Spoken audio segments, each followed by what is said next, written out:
नमस्ते बच्चों, मैं आपकी गृह विज्ञान विषय की अध्यापिका मनीषा गौतम आज आपको आपकी गृह विज्ञान की पुस्तक का पाठ 7 स्वच्छता एक स्वास्थ्य का भाग 2 पढ़ाने जा रही हूँ। तो सभी बच्चे अपनी बुक खोलेंगे और ध्यानपूर्वक सुनेंगे। देखिए बच्चों, इससे पहले की वीडियो में हमने आपको स्वच्छता और स्वास्थ्य के बारे में बताया था कि स्वच्छता और स्वास्थ्य का आपस में बहुत गहरा संबंध होता है। अगर हम स्वच्छ रहेंगे तभी हम स्वस्थ भी रह सकते हैं। और इससे पहले की वीडियो में हमने आपको पढ़ाया था स्नान से पूर्व ध्यान रखने योग्य बातें। तो आइए बच्चों शुरू करते हैं। देखिए बच्चों, स्नान के समय घुटने, एड़ी, तलवे, गर्दन एवं हाथों के बगल की भली भांति सफाई करनी चाहिए। देखिए बच्चों, हमने इससे पहले आपको स्नान करने से पूर्व के कुछ नियम बताए थे, जिसमें अब हम आपको पढ़ा रहे हैं कि स्नान के समय घुटने, एड़ी, तलवे अच्छी तरह से साफ़ करने चाहिए। क्यों साफ़ करने चाहिए? क्योंकि ये ऐसे जगह होती है जहाँ पर जो शरीर का गंध है वह अपने निशान बना देता है। तो इसीलिए घुटने, एड़ी और तलवे को, गर्दन को और हाथों को बहुत अच्छी तरह से साफ करना चाहिए। सर्दी के मौसम में स्नान के पश्चात त्वचा पर तेल, वैसलीन या बॉडी लोशन लगाना चाहिए। इससे त्वचा मुलायम रहती है। आपने देखा होगा बच्चों की सर्दी के मौसम में कैसे हो जाते हैं हमारे हाथ, है ना, एकदम रुखे से हो जाते हैं। त्वचा भी हमारी बड़ी रुखी सी हो जाती है। तो उसको मुलायम बनाने के लिए हमें क्या करना चाहिए? उसके लिए तेल, वैसलीन या बॉडी लोशन का इस्तेमाल करना चाहिए, जिससे हमारी जो त्वचा है वो मौसम के अनुरूप बनी रहे। कान की सुरक्षा। आप पढ़ते हैं बच्चों हम कान की सुरक्षा। कान शरीर के महत्वपूर्ण अंगों में से एक है। कानों के द्वारा ही श्रवण क्रिया संभव हो सकती है। देखिए, जो कान है वह हमारे शरीर में बहुत महत्वपूर्ण भूमिका निभाते हैं। क्यों निभाते हैं? क्योंकि इन्हीं के द्वारा हम दूसरों की बातों को ग्रहण करते हैं, सुन सकते हैं। तो कानों की सफाई का भी एक अपना विशेष महत्व है। कानों की सफाई भी भली भांति रूप से करनी चाहिए। तो आइए बच्चों, कैसे करनी चाहिए देख लेते हैं। कान में तीली, एक पेंसिल आदि नहीं डालनी चाहिए। इससे कान के पर्दे फटने का भय रहता है। देखिए बच्चों, कान में जब आपके खुजली होती है तो आप क्या करते होंगे? या तो माचिस की तीली से साफ़ करने लग गए, या पेन से साफ़ करने लग गए, है ना, या पेंसिल से ही साफ़ करने लग गए। तो कोई भी ऐसी चीज़ जो कानों के लिए नुकसानदायक हो, उसके पर्दे के लिए नुकसानदायक हो, जिससे उसके पर्दे फटने का भय बना रहता है, तो ऐसी चीज़ों को अपने कानों में नहीं डालना चाहिए। उससे क्या होगा? उससे पर्दे फटने का डर रहता है, जिससे हमारी जो श्रवण शक्ति होती है, सुनने की जो क्षमता होती है, वो पूर्ण रूप से समाप्त हो जाती है। स्नान करते समय ध्यान रखना चाहिए कि कानों में पानी ना जाए। देखिए बच्चों, जब हम स्नान करते हैं तो यह ध्यान रखना चाहिए, इस तरह से स्नान करना चाहिए कि कानों तक पानी ना जाए, कान के अंदर पानी ना जाए। कान को आप बाहर से तो साफ कर सकते हैं, लेकिन ध्यान रखने योग्य बात यह है कि कान के अंदर पानी नहीं जाना चाहिए, क्योंकि अगर कान के अंदर पानी चला गया तो वह समस्या उत्पन्न कर सकता है। कान में तेल आदि नहीं डालना चाहिए। कान में तेल आदि नहीं डालना चाहिए। क्यों नहीं डालना चाहिए?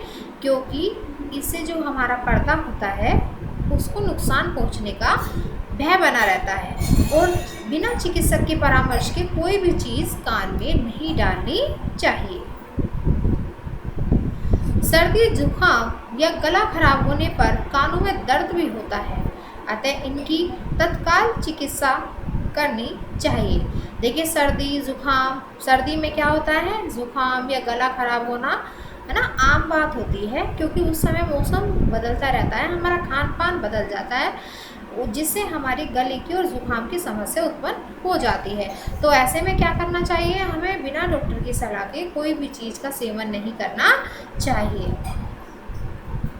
कान में दर्द होने पर चिकित्सक को दिखाना चाहिए। अगर आपके कान में दर्द है तो उसका स्वयं उपचार ना करते हुए वो चिकित्सक को वह कान दिखाना चाहिए। क्यों? क्योंकि जो भी आपकी समस्याएं हैं कान से संबंधित वह एक चिकित्सक ही समझ सकता है। आप अंदाजे से कुछ भी इस्तेमाल करेंगे तो उससे आपके कानों को नुकसान पहुंचने का भय बना रहता है। अब देखिए बच्चों, पढ़ते हैं आँखों की सुरक्षा। देखिए बच्चों, आँख हमारे शरीर का बहुत ही कोमल अंग है, बहुत ही नाजुक अंग है। क्यों है? क्योंकि ये बहुत ही, इसकी सुरक्षा जो होती है वह प्रत्येक मनुष्य को बहुत ही अच्छे से करनी चाहिए, क्योंकि यह हमारे संपूर्ण विश्व को देखने में सहायता प्रदान करती है। यानी कि जो भी हम एक्टिविटी देखते हैं, जो भी हम कार्य करते हैं या दूसरों को करते हुए देखते हैं, वो किसके माध्यम से देखते हैं? वो आँखों के माध्यम से तो देखते हैं। तो आँखों को इसीलिए क्या कहा गया है? बहुत ही महत्वपूर्ण अंग कहा गया है और कोमल अंग कहा गया है। ज़रा सी चीज़, आप उल्टी सीधी चीज़ अगर अपनी आँख में डाल लेते हैं या फिर हाथ लग जाता है या फिर किसी भी तरह से आँख में चोट हो जाती है तो आप देखते हैं कि वह आपके लिए कितनी बड़ी समस्या उत्पन्न कर सकती है। तो आइए बच्चों, आँख मनुष्य के शरीर का सबसे कोमल अंग है। ये तो हमने आपको बता दिया है कि आँख शरीर का सबसे कोमल अंग है। आँखों के बिना संपूर्ण संसार अंधकारमय हो जाता है। अगर जो व्यक्ति देख नहीं सकता या जिन्हें धुंधला दिखाई देता है या जो आँखों के विकार के कारण जूझ रहे हैं तो उनसे पूछें कि आँखों की कीमत क्या होती है। वह इस संसार को देखने में सहायक नहीं होते, कोई भी एक्टिविटी को वह देख नहीं सकते। तो इसीलिए हमें अपनी आँखों की बहुत ही सावधानी पूर्वक रक्षा करनी चाहिए, क्योंकि संपूर्ण संसार जो है वह आँखों से ही देखा जा सकता है। इसीलिए आँखों की देखभाल में सावधानी रखनी चाहिए। आँखों की देखभाल में क्या करनी चाहिए? सावधानी रखनी चाहिए। आइए देखते हैं किस प्रकार से सावधानियां रख सकते हैं। आँखों में दर्द होने या आँखें लाल होने पर तत्काल ठंडे पानी से धोना चाहिए। देखिए बच्चों, पढ़ते पढ़ते कभी हमें ऐसा महसूस होता है कि हमारी आँखों में दर्द होने लगा, या ज़्यादा हम टीवी देखते हैं तो उसकी वजह से आँखों में दर्द होने लगता है, आँखें लाल हो जाती हैं, नींद पूरी नहीं होती है। तो ऐसी स्थिति में क्या करना चाहिए? हमें तत्काल ही अपनी आँखों को ठंडे पानी से साफ करना चाहिए। रोजाना आँखों को स्वच्छ ठंडे पानी से धोना चाहिए। देखिए रोजाना, प्रतिदिन क्या करना चाहिए? अपनी आँखों को ठंडे पानी से धोना चाहिए। आँखों को गंदे रुमाल या उंगली से साफ नहीं करना चाहिए। क्यों नहीं करना चाहिए? क्योंकि इसमें देखिए बच्चों, गंदे रुमाल या उंगली से बार बार आप कभी देखते हैं ना कि आपके हाथ पे जो होते हैं बैक्टीरिया वो आपकी आँखों तक पहुंच सकते हैं और वहाँ इन्फेक्शन कर सकते हैं। तो गंदा रुमाल हो या उंगलियां हो तो वह आँखों पर नहीं लगाने चाहिए, इससे इन्फेक्शन होने का खतरा अधिक बना रहता है। प्रकाश की व्यवस्था सदैव पीछे से होनी चाहिए। कभी आपने देखा होगा कि जो भी बच्चे पढ़ने लिखने वाले हैं तो वो बहुत ही ज़्यादा कभी तो झुककर एकदम पढ़ेंगे, बिल्कुल अपनी आँखों को, अपने सर को बहुत ही नीचे की तरफ करके पढ़ते हैं, जिससे उनकी रीढ़ की हड्डी में भी प्रॉब्लम खड़ी हो जाती है और गर्दन में भी उनके दर्द रहने लगता है। तो इसका कारण क्या है कि एक तो आपका जो पढ़ने का टेबल है उसके पीछे क्या होनी चाहिए? प्रकाश की व्यवस्था होनी चाहिए, ताकि आपको अच्छे से दिख सके और आपकी आँखें भी स्वस्थ रह सकें। पास से बैठकर टीवी नहीं देखना चाहिए। देखिए बच्चों, इसमें बताया है कि पास से बैठकर टीवी नहीं देखना चाहिए, लेकिन हम वर्तमान समय में देखते हैं कि बच्चे टीवी के अंदर घुसने के लिए तैयार रहते हैं, बिल्कुल समीप आकर उसके टीवी देखते हैं, जिससे उनकी जो टीवी से जो रोशनी निकलती है वह आँखों पर असर डालती है, जिससे हमारी जो देखने की क्षमता है वह धीरे धीरे समाप्त होती चली जाती है और हमारी आंखों से धुंधला दिखाई देने लगता है। तो ऐसी स्थिति में क्या करना चाहिए बच्चों को? टीवी को नज़दीक से ना देखकर थोड़ा दूर से देखना चाहिए, ताकि बच्चों को बच्चों का मनोरंजन भी होता रहे और आंखों पर इसका कोई नकारात्मक प्रभाव भी ना पड़े। पढ़ते समय आंखों से किताब की दूरी लगभग 45 सेंटीमीटर होनी चाहिए। देखिए बच्चों, जब भी आप पढ़ें तो कम से कम इतना स्पेस बनाकर पढ़ें कि कम से कम 45 सेंटीमीटर की दूरी आप उसमें बनाए रखें। अपनी किताब को पढ़ते समय 45 सेंटीमीटर की दूरी अवश्य बनाए रखें। इससे क्या है, इससे जो आपकी देखने की जो क्षमता है वह बनी रहेगी और आंखों पर इसका कोई किसी भी प्रकार का नकारात्मक प्रभाव नहीं पड़ेगा। अब देखिए बच्चों, देख लेते हैं नाखूनों की स्वच्छता। नाखूनों की स्वच्छता पर अवश्य ध्यान देना चाहिए क्योंकि नाखूनों में भरी गंदगी हमारे स्वास्थ्य के लिए हानिकारक होती है। देखिए बच्चों, क्यों ये महत्वपूर्ण है, नाखूनों की स्वच्छता क्यों महत्वपूर्ण है?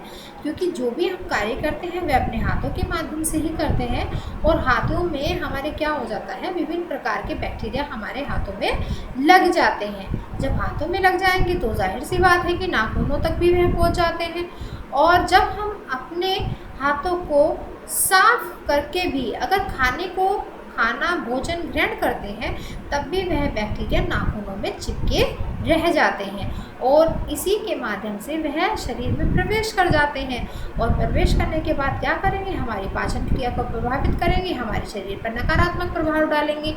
तो इसलिए नाखूनों की स्वच्छता को विशेष महत्व दिया गया है। नाखूनों को भली भांति साफ करके रखना चाहिए।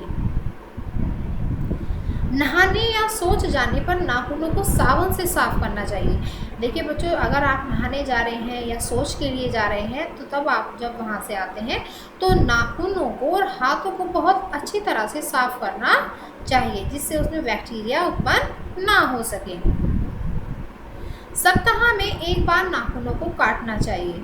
देखिए बच्चों, कभी कभी आपने देखा होगा कि बहुत से लोग जो हैं वो नाखून ही नहीं काटते हैं और बहुत ही जब आपने देखा होगा तो उनमें बहुत ही गंदगी भरी होती है।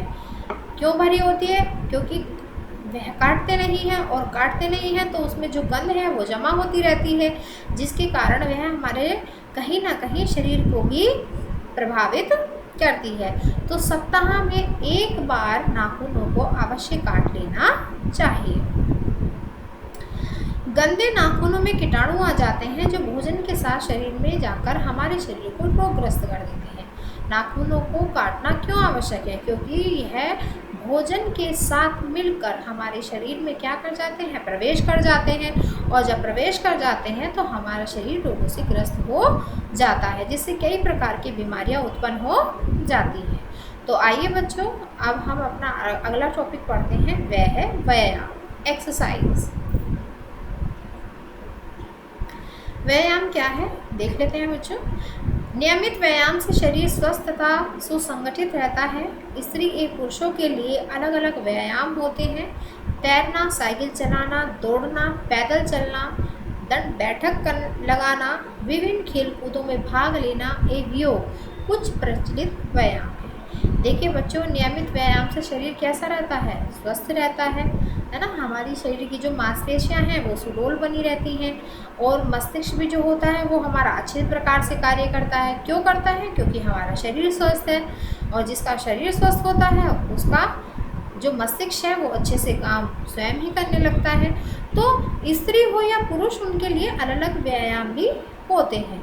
कैसे होते हैं देखिए बच्चों, जैसे तैरना है, साइकिल चलाना है ना, दौड़ना, पैदल चलना, दंड बैठक लगाना, विभिन्न खेल कूदों में भाग लेना। तो ये क्या है? ये एक व्यायाम का ही हिस्सा है जो हमारे शरीर को सुचारू रूप से कार्य करने में सहायता प्रदान करता है।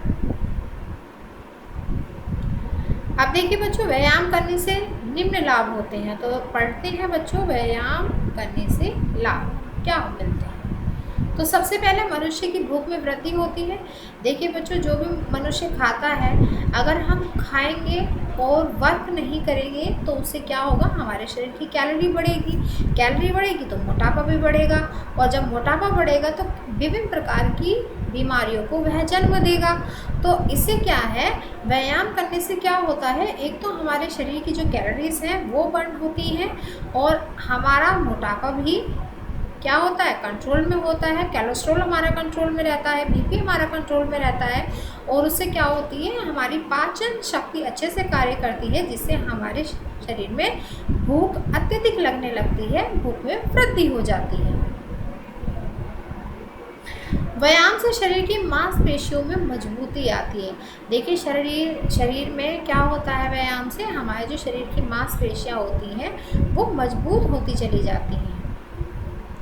थर्ड है, व्यायाम से शरीर के विषैले तत्वों का पसीने के द्वारा उत्सर्जन होता है ना। उत्सर्जन, पसीने के द्वारा उत्सर्जन, यानी कि पसीने के द्वारा जो हमारी शरीर की गंदगी है वो रोम छिद्रों के द्वारा शरीर से बाहर निकल जाती हैं। देखिए बच्चों, जब हम व्यायाम करते हैं और व्यायाम करेंगे तो हमारे शरीर में पसीना आएगा तो हमारे शरीर में जो विषैले पदार्थ भरे हुए हैं तो वह किसके माध्यम से बाहर आ जाएंगे, वह रोम छिद्र के माध्यम से पसीने के द्वारा बाहर निकल जाएंगे, जिससे शरीर क्या होगा, स्वस्थ रहेगा, अच्छी प्रकार से कार्य करने में सक्षम होगा। शरीर की कार्य क्षमता में वृद्धि होती है। देखिए, जो व्यक्ति नियमित रूप से व्यायाम करते हैं तो आपने देखा होगा कि वह बहुत ही फुर्तीले होते हैं, प्रत्येक कार्य को करने के लिए तत्पर रहते हैं। तो व्यायाम से एक महत्वपूर्ण लाभ क्या है कि शरीर की जो कार्य क्षमता होती है वह इंसान की बढ़ जाती है। भोजन शीघ्र ही पच जाता है। देखिए, अगर व्यायाम करेंगे तो हमारी पाचन क्रिया हो जाएगी कैसी, सुचारू हो जाएगी, अच्छे से काम करेगी और अच्छे से कार्य करेगी, तो वह भोजन को भी अच्छे प्रकार से पचाने में सहायता प्रदान करेगी। तो व्यायाम से क्या होता है, भोजन को अच्छी तरह से पचाया जा सकता है। निद्रा एवं विश्राम। तो आइए बच्चों, अब निद्रा एवं विश्राम के बारे में पढ़ लेते हैं। लगातार कार्य करते रहने से शरीर की कार्य क्षमता कम हो जाती है। मनुष्य शरीर एवं मानसिक रूप से थकान का अनुभव करने लगता है। विश्राम करने एवं निद्रा से ताजगी तथा स्फूर्ति आती है। विश्राम न करने तथा निद्रा पूरी न होने पर मनुष्य अस्वस्थ हो जाता है। देखिए बच्चों, निद्रा एवं विश्राम, मनुष्य क्या है, प्रत्येक दिन वह ना जाने कितने कार्य करता है, जिससे उसके शरीर की क्या हो जाती है, कार्य करने की क्षमता कम हो जाती है, और जब कम हो जाती है तो वह थकान का अनुभव करने लगता है। लेकिन अगर वह थोड़ी देर विश्राम कर ले या थोड़ी देर निद्रा प्राप्त कर ले तो ऐसे में क्या है, उसको क्या महसूस होती है, थोड़ी ताजगी सी महसूस होने लगती है। वह दोबारा से एक्टिव होकर अपने कार्य को करने में सक्षम हो जाता है। तो निद्रा एवं विश्राम दोनों ही चीज़ें बहुत महत्वपूर्ण है एक कार्यरत मनुष्य के लिए। तो आपने ये भी देखा होगा कि कभी कभी हमें रात में जागना पड़ जाता है या सुबह को भी किसी कारणवश जागना पड़ जाता है। तो देखा होगा आपने कि एक रात और एक दिन का जगा हुआ व्यक्ति ऐसे हो जाता है जैसे कि वह कई दिनों का बीमार हो। क्यों हो जाता है? क्योंकि उसकी बॉडी जो है वो जितना कार्य कर सकती थी वह कर चुकी, अब उसे आराम की आवश्यकता है। आराम कब मिलेगा? जब वह अच्छी प्रकार से अपनी निद्रा को ले पाएगा, विश्राम कर पाएगा, तभी वह ताजगी का अनुभव करेगा और तभी वह किसी भी कार्य को करने में सक्षम हो सकेगा। तो आइए बच्चों देख लेते हैं इसके पॉइंट।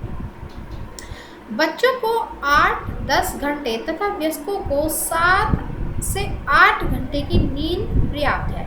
देखिए, जो बच्चे होते हैं उन्हें कितना सोना चाहिए? 8 से 10 घंटे तक विश्राम करना चाहिए, अपनी निद्रा लेनी चाहिए। और जो बड़े होते हैं, जो वयस्क होते हैं, उन्हें 7 से 8 घंटे की नींद लेनी चाहिए। शयन कक्ष में शुद्ध वायु एवं प्रकाश की व्यवस्था होनी चाहिए। शयन कक्ष क्या है? बेडरूम है ना, जिसमें हम विश्राम करते हैं, जिसमें हम सोते हैं, उसे शयन कक्ष बोलते हैं। और उस पर वहाँ पर क्या होना चाहिए? वहाँ पर ऐसी व्यवस्था होनी चाहिए कि वहाँ से शुद्ध वायु एवं प्रकाश विश्राम करने वाले व्यक्ति को पर्याप्त मात्रा में मिल सके। समय से सोना, प्रातः जल्दी उठना स्वास्थ्य के लिए लाभप्रद होता है। देखिए, बहुत से बच्चे क्या होते हैं, टीवी में लगे रहते हैं या मोबाइल में लगे रहते हैं, तो वह अपनी इस जो विश्राम करने का समय होता है उसे अपने गेम में गवा देते हैं, जिससे उनके स्वास्थ्य पर नकारात्मक प्रभाव पड़ता है। और जो बच्चे रात को देर से सोते हैं तो वह देर से ही उठते हैं, जिससे क्या है, उनका मानसिक विकास अच्छे से नहीं हो पाता है। और जो बच्चे समय से सोते हैं और समय से ही जागते हैं तो आपने कभी उन बच्चों को देखा होगा तो बड़े ही हर कार्य करने के लिए वह एक्टिव रहते हैं और बुद्धि भी उनकी बहुत ही ज़्यादा तीव्र देखने को मिलती है। तो इसलिए क्या करना चाहिए बच्चों, जल्दी सो जाना चाहिए और प्रातः उठ जाना चाहिए। मुंह ढककर नहीं सोना चाहिए। क्यों नहीं सोना चाहिए? क्योंकि मनुष्य क्या है बच्चों, देखिए ऑक्सीजन जो है, प्राणवायु जिसे हम कहते हैं, वह तो ग्रहण करता है और कार्बन डाइऑक्साइड जो है वह अपने शरीर से बाहर निकालता है।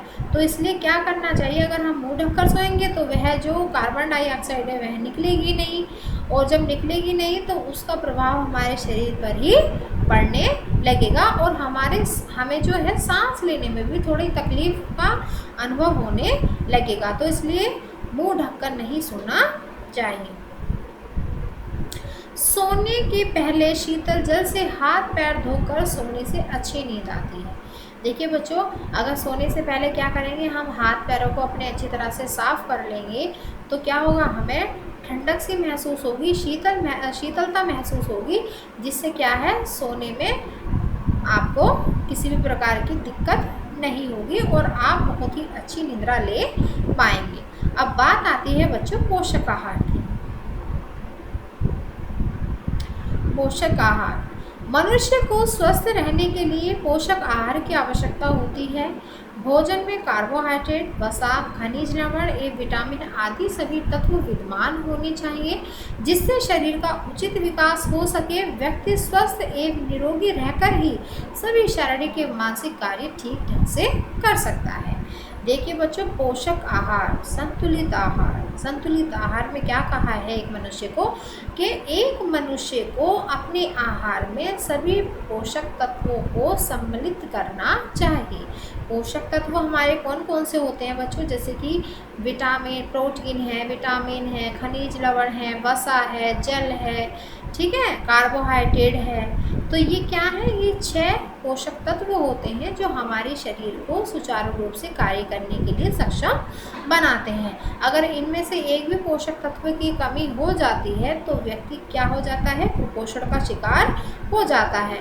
तो सभी व्यक्तियों को कैसा भोजन करना चाहिए, जिसमें सभी प्रकार के पोषक तत्व सम्मिलित हो, जैसे कार्बोहाइड्रेट, वसा, खनिज लवण, विटामिन आदि तत्व विद्यमान होने चाहिए, जो हमारे शरीर को वृद्धि और विकास भी प्रदान करते हैं। तभी क्या करेगा मनुष्य, शारीरिक एवं मानसिक रूप से कार्य करने में सक्षम हो सकेगा, क्योंकि जिसका शरीर अच्छा होगा उसका मस्तिष्क भी अच्छा होगा और वह अच्छे तरीके से कार्य करने को तत्पर रहेगा। अब देखते हैं बच्चों, भोजन करते समय बातें नहीं करनी चाहिए। क्यों नहीं करनी चाहिए बच्चों?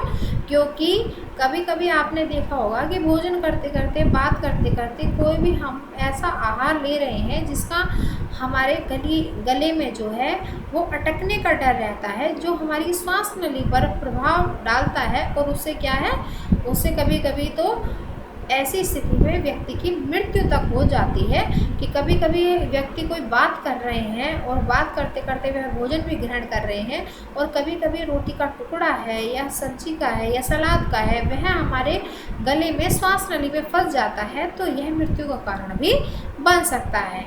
और एक कारण यह भी है कि बच्चों की भोजन जो है वो अच्छी तरह से चबा कर खाना चाहिए। क्यों खाना चाहिए? क्योंकि वह जितना आप भोजन को चबा कर खाएंगे, जितना आप अपनी लार में उस भोजन को घोल कर मिलाकर खाएंगे, वह उतना ही हमारी पाचन क्रिया को सुचारू रूप से कार्य करने में मदद करेगा। अब देखिए बच्चों, भोजन बनाते समय स्वच्छ जल का प्रयोग करना चाहिए। स्वच्छ जल का, अगर हम गंदे जल का प्रयोग करेंगे तो वह हमारे शरीर पर नकारात्मक प्रभाव डालेगा। इसीलिए भोजन बनाते समय जो है वो स्वच्छ जल का ही प्रयोग करना चाहिए। थर्ड है हमारा, भोजन भली भांति पका हुआ होना चाहिए। क्यों होना चाहिए बच्चों? कच्चे भोजन कभी कभी पाचन क्रिया में हमारी कोई समस्या उत्पन्न कर देते हैं। कभी कभी आपने देखा होगा कि हम चावल बना रहे हैं और चावल बनाते बनाते वह हमारे अधपके हैं, कच्चे हैं, और उन चावलों को हमने ग्रहण कर लिया। और जब हम उन चावलों को ग्रहण कर लेते हैं, कच्चे चावल का हमने सेवन कर लिया, तो उससे क्या हुआ? उससे हमारी पाचन क्रिया क्या हो गई? अच्छे से कार्य नहीं कर पाती है। और कभी कभी वह कच्ची जो चीज़ हम ग्रहण करते हैं वो कभी कभी हमारे शरीर में समस्या भी उत्पन्न कर जाती है। तो भोजन क्या है बच्चों? भोजन अच्छी तरह से पका देना चाहिए। भूख लगने पर ही भोजन करना चाहिए। देखिए बच्चों, भूख लगने पर भोजन क्यों करना चाहिए? क्योंकि अगर आपको भूख नहीं है और आपको भोजन करने के लिए कहा जा रहा है तो आप क्या करेंगे? थोड़ा सा ही भोजन करेंगे। ज़्यादा से ज़्यादा आप आधी चपाती खा लेंगे या एक चपाती खा लेंगे। लेकिन कभी आपने देखा होगा कि जब आपको खुलकर भूख लगती है तब आप पेट भरकर भोजन करते हैं और खाने पीने में भी आनाकानी नहीं करते। तो सदैव भूख लगने पर ही भोजन करना चाहिए। भोजन सदैव निश्चित समय पर ही करना चाहिए। देखिए बच्चों, भोजन सदैव निश्चित समय पर ही करना चाहिए, ये बहुत ही महत्वपूर्ण बात है। कभी आपने देखा है कि बहुत से जो लोग होते हैं वह शाम होने से पहले ही 5 से 6 बजे की या 6 से 7 बजे तक ही भोजन बनाकर ग्रहण कर लेते हैं। और उनका आपने शरीर भी देखा होगा कि उनका शरीर बहुत ही स्वस्थ रहता है। क्यों रहता है? क्योंकि भोजन को ग्रहण करने की जल्दी से बना लिया, और जल्दी से बना लिया तो जल्दी ही ग्रहण कर लिया, और उस भोजन को पचाने में वह कम से कम 1 से 2 घंटा जब लगता है तो वह भोजन अच्छी प्रकार से पच जाता है। लेकिन बहुत से व्यक्ति आपने देखा होगा कि रात को 10 बजे भोजन बनाना शुरू करते हैं, 10:30 बजे से लग जाते हैं और 11 बजे तक, 11:30 बजे तक बनाते हैं, 12, 12:30 बजे तक खाते हैं और खाते ही वह सो जाते हैं। तो उससे क्या होता है? जो हमने भोजन ग्रहण किया वह तो अच्छी तरह से पचा ही नहीं, वो तो आप खा कर तुरंत ही सो गए। तो उसका पाचन तो अच्छी प्रकार से हुआ ही नहीं। पाचन किसका हुआ? जिन्होंने अच्छी तरह से भोजन पकाकर पहले ही ग्रहण कर लिया। तो उनका तो जब वह चले और फिरे तो उनका तो भोजन तभी पच गया, और जिन्होंने खाकर भोजन तुरंत ही विश्राम कर लिया, ऐसे में उनका भोजन नहीं पच पाया। तो भोजन को सदैव क्या करना चाहिए बच्चों? निश्चित समय पर ही कर लेना चाहिए। इससे क्या है? इससे हमारे शरीर पर किसी प्रकार का नकारात्मक प्रभाव नहीं पड़ता है।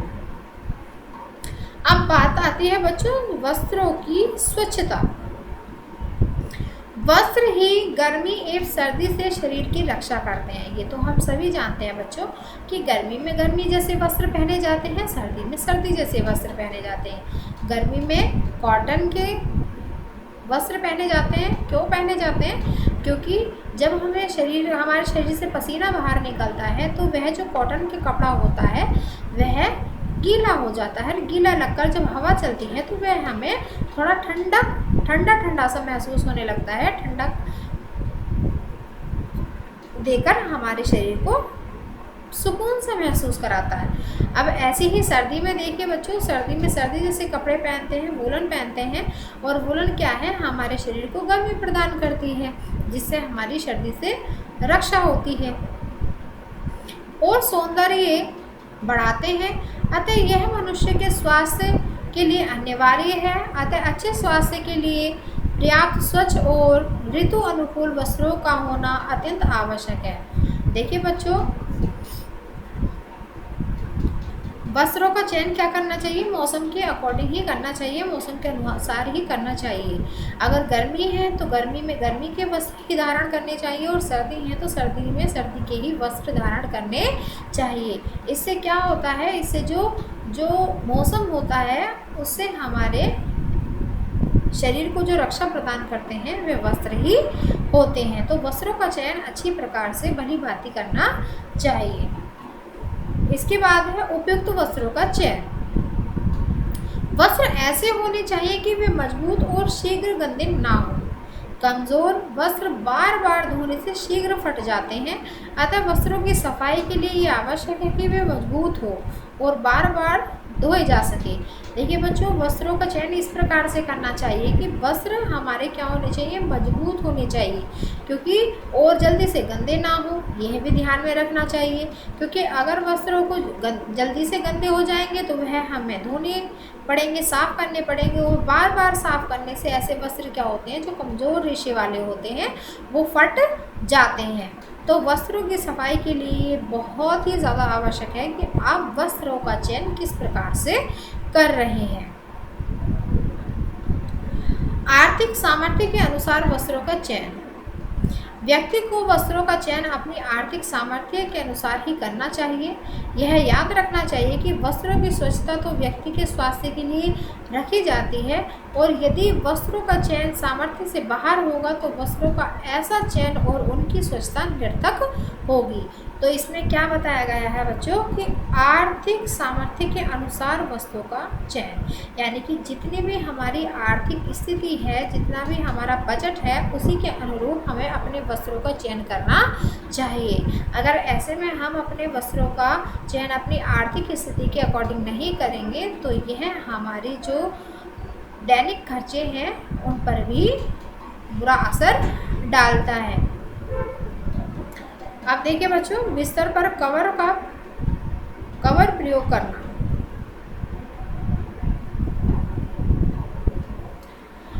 शरद ऋतु के बिस्तरों को धुलवाया नहीं जा सकता, अतः उन्हें खोल आदि का प्रयोग करके गंदा होने से बचाया जा सकता है, और कवर या चादर के गंदा होने पर उन्हें तुरंत बदल कर देना चाहिए। देखिए बच्चों, जो हमारे सर्दी के जो वस्त्र होते हैं, जो बिस्तर पर बिछाए जाते हैं, तो उन्हें क्या है, उन्हें अच्छी प्रकार से, है ना, धुलवाया नहीं जा सकता। यानी कि हम ये कह सकते हैं कि जो हमारे जो सर्दी के जो वस्त्र होते हैं, जो हमें सर्दी को बचाने में सहायता प्रदान करते हैं, जैसे रज़ाई हैं, कंबल हैं, तो वो हम क्या करते हैं, उन पर हम केवल कवर ही चढ़ा सकते हैं, लेकिन रोज़ रोज़ की उन्हें साफ़ नहीं कर सकते। कैसे कर सकते हैं भाई, शरद ऋतु खत्म हो गई तो अब हमें ये वस्त्र अच्छी प्रकार से धोकर रख देने चाहिए, लेकिन शरद ऋतु के बीच में हम कभी भी उन वस्त्रों को धोने की सोचते नहीं, क्योंकि धूप अच्छी प्रकार से नहीं निकलती और वो कपड़े मोटे होते हैं। तो मोटे और जो हैवी जो कपड़े होते हैं, उन्हें धोने के लिए समय भी चाहिए होता है, और उन्हें सुखाने के लिए अच्छी धूप की भी आवश्यकता होती है। तो ऐसे में क्या है, ऐसे में हमें उन्हें गंदा करने से कैसे बचाना है कि उन पर किसी भी प्रकार का अच्छा सा कवर ढक देना चाहिए, जैसे कि रज़ाई की खोल होते हैं और गर्म चादरें होती हैं। तो यह सब बिछाकर हम बिस्तर को अच्छी तरह से गंदा होने से बचा सकते हैं।